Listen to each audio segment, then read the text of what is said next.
Hello rising stars, welcome to my channel that is Aura Learning with Simran, where you will get every topic in a very simplified way. So, आज इस video के अंदर मैं again एक ऐसी धमाकेदार concept के साथ आई हूँ और मैं इसको कॉन्सेप्ट ना बोल के मैं ट्रिक बताने वाली हूँ. There is a huge confusion between allylic and vinylic halide.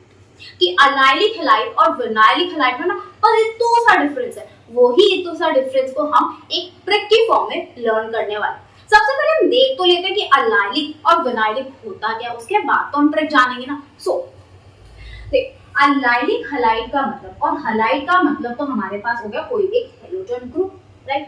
और allylic का मतलब हम इस चीज में ये बात करेंगे कि मेरे पास एक एल्कीन प्रेजेंट है और एल्कीन के किसी स्पेसिफिक पोजीशन पे मेरा halide यानी कि हेलोजन ग्रुप अटैच होता है. बट किस पोजीशन?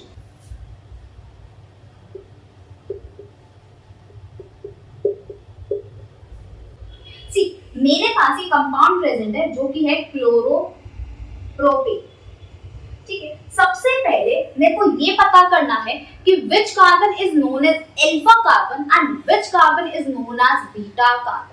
जब भी मेरे पास कोई भी halide ग्रुप प्रेजेंट होगा या कोई भी फंक्शनल ग्रुप प्रेजेंट होगा तो जिस कार्बन के पास वो डायरेक्टली अटैच होगा, यानी कि ये Cl है. अब Cl किससे डायरेक्टली अटैच है? इस कार्बन से. तो this carbon is known as alpha carbon. और इस अल्फा कार्बन के पास जो भी हाइड्रोजन अटैच होगा that is known as alpha hydrogen. ठीक है, हाइड्रोजन का कॉन्सेप्ट हमने कर लिया. और अल्फा कार्बन के साथ जो भी डायरेक्टली अटैच कार्बन होगा उसको हम बोलेंगे बीटा कार्बन. ठीक है, यानी कि halide ग्रुप के डायरेक्टली अटैच कार्बन को अल्फा कार्बन बोलेंगे और अल्फा कार्बन से डायरेक्टली अटैच कार्बन को बीटा कार्बन बोलेंगे. अब हम कॉन्सेप्ट पे आते हैं विनाइलिक और allylic कार्बन के बारे में. सपोज मेरे पास कुछ ऐसा प्रेजेंट है. ठीक है, 1 2 3 4 1 2 3 4. ठीक है, बैलेंसिंग आप कर लेना उस चीज में. सिंपल, अभी मैंने आपको ये डिस्कस करवाना है कि विनाइलिक और allylic में क्या डिफरेंस होता है. दिस इज, मैंने जो ये वाला लिखा है ना, यहाँ पर देखो, this is alpha carbon and this is known as beta carbon. तो मैंने क्या बोला, यहाँ पे अल्फा कार्बन के डायरेक्टली कौन सा प्रेजेंट है? एल्कीन प्रेजेंट है. तो this is known as vinylic halide.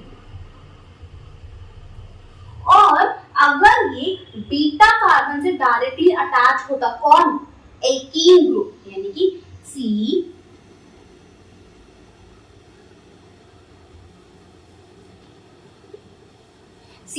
यहाँ पर कौन सा halide ग्रुप है? This is alpha carbon and this is beta carbon. तो इसके जो डायरेक्टली अटैच है that is known as allylic halide.